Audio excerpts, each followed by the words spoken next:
Hey guys, welcome to my channel. Thanks so much for joining. I'm Days. And guys, I must say, I'm so sad that our Thailand series has now come to an end. I was really enjoying watching all the videos back again and just reliving that experience and having you guys along for the journey. But now it's come to an end and I'm so sad. But I must say, when I was watching the videos back again, I realized that actually I didn't give you all that much information. So today's video, I thought, let me give you that information that you need. You know, I'm going to tell you about pricing, where to go, what I think is worth doing, you know, that kind of stuff. So this is going to be more of an information type video. And if you guys are thinking of ever going to Thailand and you want more information, this is the video for you. So make sure you guys subscribe, like, and comment, and let me know what part of the Thailand series you enjoyed the most. Okay, so let's get started. I've actually got my notes because I thought, let me make some notes so I know what to say for you guys, and we'll just have a cup of tea and chat. Okay guys, so the first thing that we can discuss is why we actually chose Thailand in the first place. I actually didn't want to go to Thailand. Well, not that I didn't want to go to Thailand, but I wanted a winter holiday. I wanted to go to Europe and experience a white Christmas and, you know, just having that snowy feel. But Hayden was like, no. He said I would just complain all the time because it's too cold and he didn't want me to complain and blah, blah, blah. So I was kind of like, you're probably right because I get cold easily. So we decided island vibes, summer vibes, we want the summer feel. So we were deciding between Mauritius, Maldives, Zanzibar, and Bali and Thailand.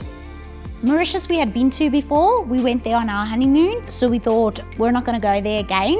We want to see other places, you know. Maldives was just too expensive. Guys, the price, Maldives for like a week was the same price as what we paid for over 2 weeks in Thailand. So, I mean, that was just a no-brainer. It was a bit too expensive. We wanted more of a reasonably priced holiday. And Maldives and Mauritius and Zanzibar, pretty much like, you know, you go to the resort and you stay in the resort. We wanted, Hayden's not that kind of person. He wants to adventure, go see all the places. When we went to Mauritius for our honeymoon, luckily there was like a wakeboarding. Was it a wakeboarding? I think it's wakeboarding. He did that all the time. We were like, he was doing that all the time. But otherwise, like, he would not just sit still on a beach day in and day out. Like, he would have gone crazy. Although that was great for the time, because I was like, no, that's what I want. I want to just relax after a wedding. That's not what we wanted this time. So Maldives, Mauritius and Zanzibar, we kind of thought, nah. So it was really up to Bali and Thailand. I really wanted to go to Bali because we had been to Thailand previously, but we only went to Phuket. And so I thought, you know, we've been to Thailand. I want to go to a different place. And I wanted to go to Bali, but it's rainy season in Bali. So I thought, let's not risk it. So Thailand was our decider. And I'm actually so happy to have gone back to Thailand. We did go previously, but it was so different. Thailand has so many different places to go. And actually, having said that, I wanted to actually go to so many other places. I did a lot of research and we actually wanted to go to Chiang Mai. Like for New Year specifically, they have like this lantern festival that I thought would have been amazing. They also have like these ethical elephant sanctuaries there, one of the biggest ethical elephant sanctuaries. Koh Samui also has an elephant sanctuary, by the way, but we didn't get to go. It was like a whole day thing.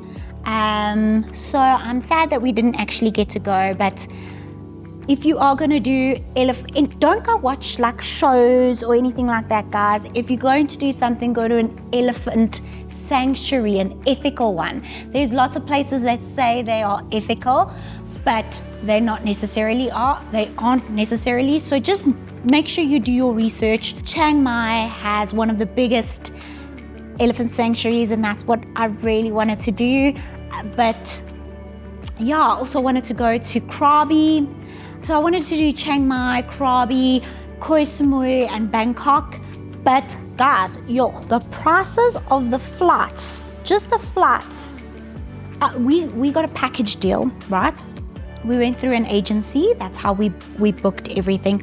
I just thought, because there were so many places that I wanted to go, I thought, let's book through an agency. They just handle everything. You don't have to worry about it. You know, connecting flights, all that kind of stuff. They even organize the transport from the hotel to the airport and all that kind of stuff. And what's nice about going through an agent is that they have affiliation with the resorts, so you actually get it like accommodation they can get accommodation for much cheaper than you would if you were booking directly. Previously, when we were wanting to do all the different places, the price of the package was just over the top. And we said, we wanted to do a bit more of a cheaper holiday. Not cheap, it wasn't cheap, but it was more reasonably priced. That's what we wanted. But going to all the places was crazy, and it was the flights. The flights was what was so expensive. So we kind of cut half of the stuff out. We didn't go to Chiang Mai or Krabi. We thought, because we're going to be staying there for 2 weeks, Koh Samui is probably the place that you would have the most stuff to do. So we decided on Koh Samui and Bangkok, obviously, because we were flying in and out of Bangkok. So that's how we decided on Koh Samui. Our total package for the 2 weeks through the agency was about 80,000 Rand. But when I say the flights were expensive, most of that was in flights. Our agent had said to us, I don't actually know, I've never actually seen a breakdown of what the costs actually were. But he told us the accommodation at Nora Beach, which is a 4-star hotel or resort, that was 600 Rand a night. That's so reasonably priced for 4-star, and it included breakfast. So, I mean, it was like a no-brainer for us to go through an agency, but it was the flights that were crazy. When we initially got the first quote, they had quoted us 70,000 Rand for everything. And then we were like, okay, let's do this. Let's get our leave approved, blah, blah, blah. From that time till the time we actually booked it, the flights had jumped up 10,000 Rand already. Just on flights, every day it was getting more and more and more expensive. So guys, when you book in advance, because your flights are gonna be the killer. Guys, I must say though, I do still definitely want to go to Chiang Mai and Krabi, so Thailand definitely has not seen the last of me. Okay, then since we're on the topic of flights, we flew Etihad. The flight was on economy class, of course. The flight was actually, for me, guys, a flight is a flight. It's I'm comfortable anyway. I'm small, so I can sleep anywhere. For Hayden, the true test is for Hayden. If he's comfortable, then you know it's a good flight. And I think he was pretty comfortable. He looked comfortable. He had his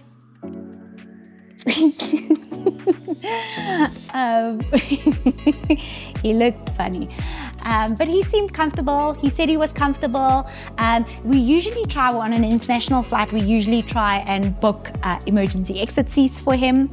I always feel so bad if I'm in an emergency exit seat because I'm short and there's other people that are taller than me that want that seat. But shame, my poor husband. So on this flight though, we couldn't get emergency exit seats unless you paid extra. And we were fine. We were fine in a normal seat. I think Hayden was fine. I think it was a good flight. The food was good, I think. So yeah, Etihad was a really good flight. I'm happy. We flew from Johannesburg to Abu Dhabi. Flight times was about 7 hours, 7.5 hours to Abu Dhabi. And then in Abu Dhabi, we had like a 2-hour layover. And guys, let me give you a tip. This is a tip here. Make sure you watch now and listen. If you ever want to go to a lounge in an international airport, make sure you download the Lounge Key app, okay? A lot of the banks are affiliated with it. Some of the banks are affiliated with it. So if your bank, if you are able to have this Lounge Key through your bank, go and download it because it gets you into international lounges, just so you know. So we had Lounge Key and we went into the lounge at Abu Dhabi, which is really great if you can get into a lounge on an overseas, like an international trip, you know, after that long period, you want to be able to quickly shower and you freshen up, maybe have some food, you know. And we wanted to shower, but we didn't get a chance. Everything was so rushed. I don't know how. I mean, we had 2 hours there. But we just got into the lounge and then we had to leave again. We were there for like 5 minutes. We didn't get to shower or anything. Our gate was like on the other side of the airport from the lounges. So we left and scurried along to the other side. So we didn't actually stay there much longer. But guys, just so you know, Lounge Key, go download it. Hopefully your bank allows you to is affiliated with it, and you can go to the lounges overseas. You're welcome for that little tip. Then from Abu Dhabi, we flew to Bangkok, which was about another 7 hours. Bangkok, we stayed over for 2 hours. I think that it was our layover. Guys, I must tell you, the Abu Dhabi airport, it was like hectic. It was strict, eh? I think they opened my bag like twice and they kept on searching and they couldn't find whatever they were searching for. It was quite scary. I was like, I didn't do anything, I promise. But it's always so nerve-wracking when they're strict like that and you have to take off your shoes and all that stuff. But I had nothing. They eventually let me go. But yeah, so Abu Dhabi was quite hectic. And then we went to Bangkok. Bangkok also 2 hours. I don't think we went to the lounge there. I don't think 2 hours gives you much because we really didn't have much time in the airport. And then from Bangkok, we went to Koh Samui, landed in Koh Samui. That was about another 2 hour, 2 hour flight. Altogether, it was about 21, 22 hours, I think. So yeah, it was a long flight, but it was worth it. It was definitely worth it. When is the best time to go to Thailand? Wow, guys, Koh Samui it's tropical. It's an island. It's, you have tropical weather. It's hot all year round, sunny all year round. You do have a dry season and a wet season. The wet season is from October till December. And towards the end of December, middle of December, towards the end of December, it starts becoming the dry season. So December till April, I think. We actually, when we got there, they had told us that there were storms just before we got there. So we actually got there at the perfect time. I think we landed on the 18th or 19th of December. So we had perfect weather throughout, never a rainy day. So yeah, December is a good time of year to go to Koh Samui. But having said that, guys, as I said, it's hot all the time. If you go during the rainy season, it might rain, but it's going to clear up and the sun's going to shine again and you're going to have hot days as well. So actually, you're still going to get the sun. How long did we stay in Koh Samui? We stayed there for 2 weeks. It was like 13 days, I think, 13 nights, I think. I don't know. It was about 2 weeks. And then in Bangkok, we stayed there for 3 days. Was the timing sufficient? Absolutely. I think Koh Samui, we actually wanted to do the 2 weeks to do Chiang Mai, Krabi, and Koh Samui in 2 weeks, but we decided to only go to the one island. So 2 weeks is more than enough for Koh Samui. If you have less time, you'll definitely be able to do everything that we did still in a week. We just wanted that whole relaxed vibe, not rushing anything, wake up late, mosey on down to, you know, one activity or whatever.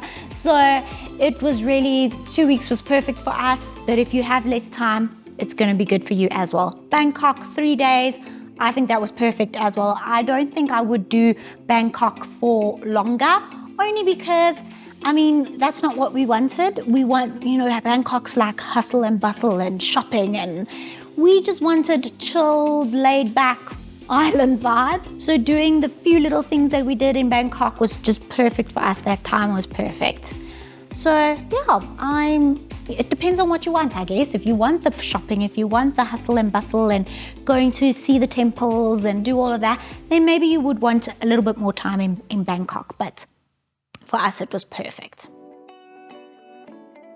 How do you get around in Koh Samui? There are tuk-tuks available everywhere, guys.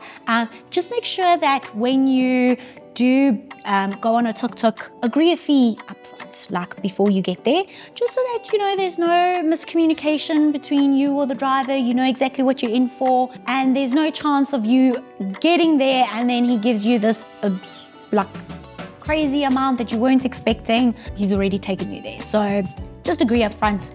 It's going to be easier for you. Koh Samui, also everyone just hires motorbikes and scooters. Everyone's driving one. The cost was about, we hired one, it was about 200 Rand a day, which really is quite reasonable. And if you think about it, I mean, one way from Chao Weng to Lamai, I think they said was going to be about 50 Rand. And because we were traveling all the time, that was one way. So we were traveling to Lamai, coming back, going to Bo Pits for dinner, coming back. The 200 Rand for, and going around even further, 200 Rand a day really wasn't bad for the motorbike. If you're gonna hire a motorbike though, guys, a lot of those places that hire out the motorbikes, they keep your passport until you bring your motorbike back. We didn't want to do that because, I mean, I don't want to give my passport to anyone. So we always try, and the last time we went to Phuket as well, we always try and hire the motorbike or the scooter from the hotel, which then you don't have to give your passport. So always try and do that. But if you are going to go directly to the place that hires the motorbike and he takes your passport, guys, make sure you take photos of the motorbike or videos or whatever to just show the damage that was on the bike already before you took it, because, you know, there's always a chance that if you take your motorbike back, they say, oh, look, there's damage, but actually it was already there. You've caused this damage. Pay me more for this damage or I'm not going to give you your passport back. You don't want to be in that situation. So make sure you take photos before you take the bike. Make sure the guy that's hiring it to you is agreeing that that's the photos, that is how it is before you take it. And so that there's no confusion, that you do get your passport back when you take your bike back and you don't have to pay any extra fees. Okay, I also actually want to tell you about I know I've said this in the actual videos, but so we stayed in Chao Weng. The most popular places to stay in Koh Samui is Bo Pit, Chow Wing, or Lamai. Bo Pit is like the restaurants on the beach, nice restaurants, very chilled. Lamai has got beautiful beaches. The whole island's got beautiful beaches, actually, let's be honest. Lamai specifically, the Silver Beach, was beautiful. It really, really was beautiful. And Chow Wing's like the party place, the nightlife in Chow Wing is the place to be.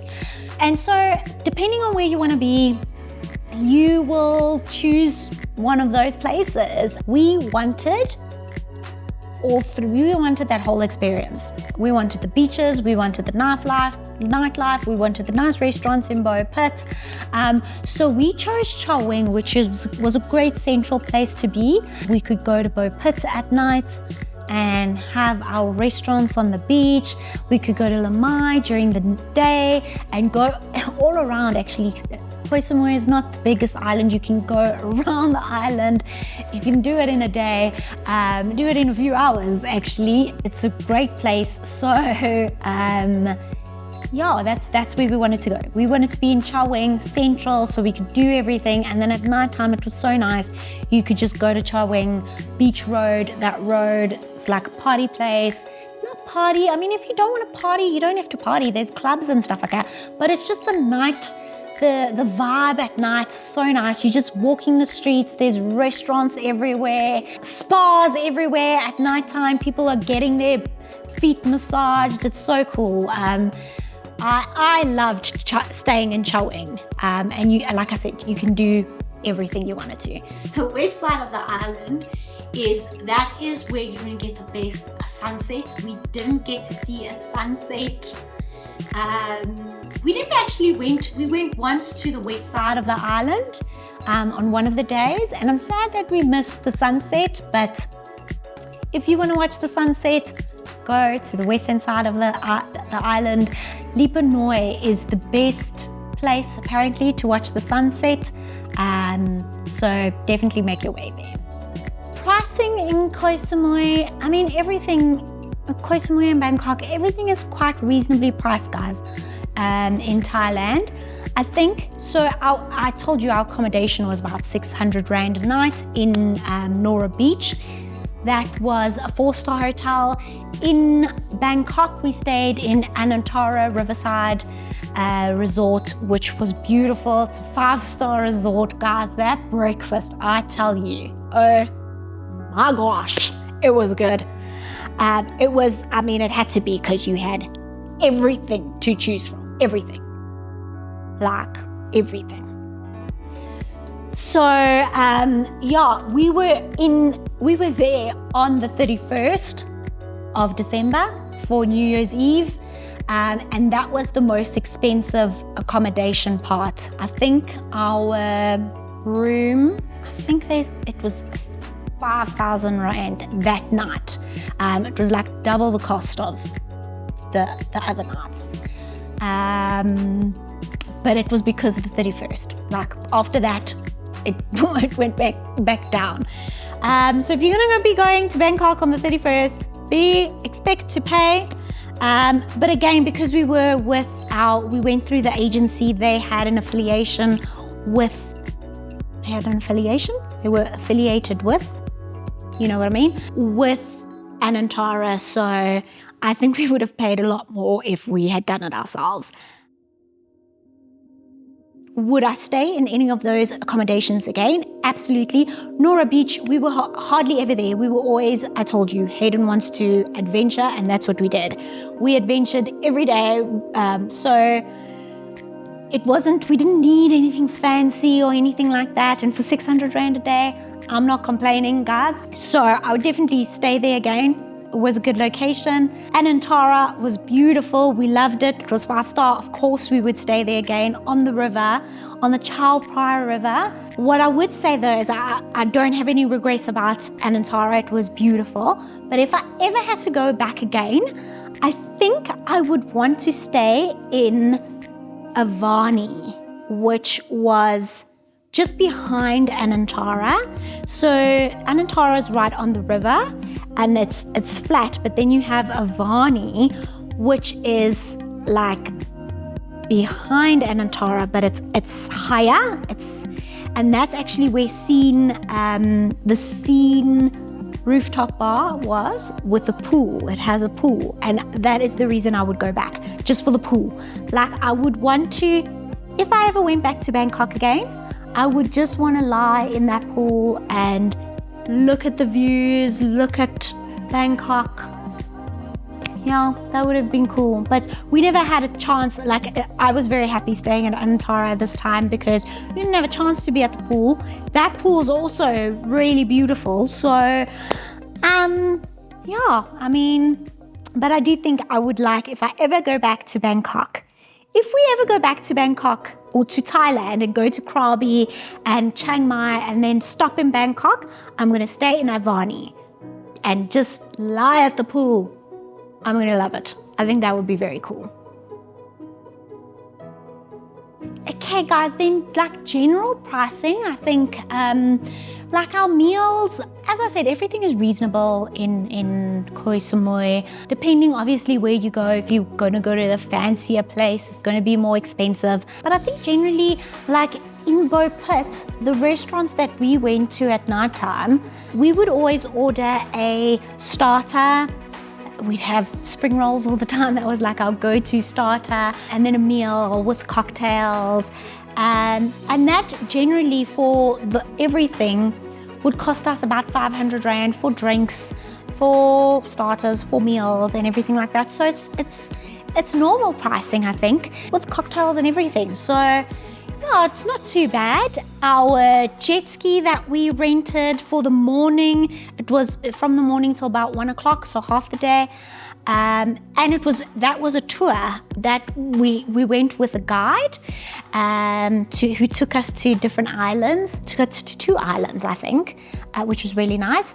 That cost us about 2,500 Rand. You know, you can also hire the jet skis for an hour or whatever. You don't have to take it for a whole day or a whole half a day. Then you must then just ride closer by. But we wanted to go out, so we took it for the whole morning, and the guide came with us, showed us around, showed us where to go. Went to Pig Island. That was quite cool. So that was about 2,500 Rand. Our day trips to Angtong and to Koh Tao, that cost about 1,000 Rand each per person, but it's the whole day, and it's included when you get to, they come fetch you from your hotel. When you get to the area where the boat comes to pick you up, they have like breakfast there, so you can eat breakfast, and it includes lunch as well. And then they take you back to your resort. So it's like a full day, 1,000 Rand per person. So that was really good pricing, and you get lunch as well, delicious lunch. So I would recommend the day trips. Okay guys, that's the end of my thoughts and cost breakdown of our Thailand trip. I hope you enjoyed the video. In my next video, I'm going to be telling you about my top 10 favorite things to do in Koh Samui and my top 3 favorite things to do in Bangkok. So stay tuned to watch that. I hope you enjoy it. Guys, remember to give the video a like if you enjoyed it, subscribe to the channel and leave a comment. I'd love to hear from you. Bye.